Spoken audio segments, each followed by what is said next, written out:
एक व्यक्ति ने एक खूबसूरत महिला से शादी किया था और दोनों की ज़िंदगी बढ़िया से बीत रही थी। पति अपनी पत्नी की सुंदरता की बहुत तारीफ़ करता था, जिससे उसकी पत्नी बहुत ही खुश रहती थी। समय बीतता गया और एक दिन पत्नी की त्वचा में बहुत जलन हो रहा था। उसके बाद पत्नी अपनी त्वचा की टेस्ट कराती है तो पता चलता है कि कुछ ही महीनों के अंदर ही उसके शरीर की त्वचा पूरी तरह से काले रंग की हो जाएगी।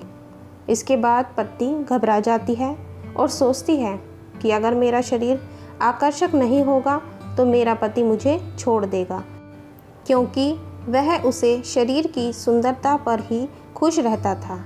पति कुछ दिनों के लिए किसी काम से बाहर जाता है तो पत्नी सोचती है कि जब ये कुछ दिनों में अपने काम से वापस आएंगे तब तक मेरा शरीर काला पड़ चुका होगा और फिर मेरे पति मुझसे नफ़रत करने लगेंगे।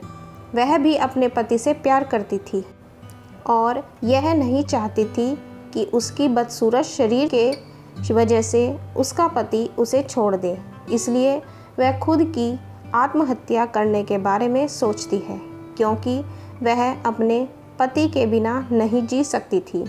जैसे ही वो फांसी लगाने वाली होती है तभी उसका पति आता है और उसे फांसी लगाने से रोक लेता है। उसके बाद अपनी पत्नी से फांसी की वजह पूछता है। फिर पत्नी पूरी कहानी बताती है। उसके बाद उसका पति कहता है कि मैं तुम्हारे शारीरिक सुंदरता पर नहीं फिदा हूँ, बल्कि तुमसे सच्चे दिल से प्यार करता हूँ। चाहे तुम्हारे शरीर का रंग काला है या गोरा, इससे मुझे कोई फ़र्क नहीं पड़ता है। यह सुनने के बाद उसकी पत्नी फांसी नहीं लगाती है और अपने पति के गले लग जाती है।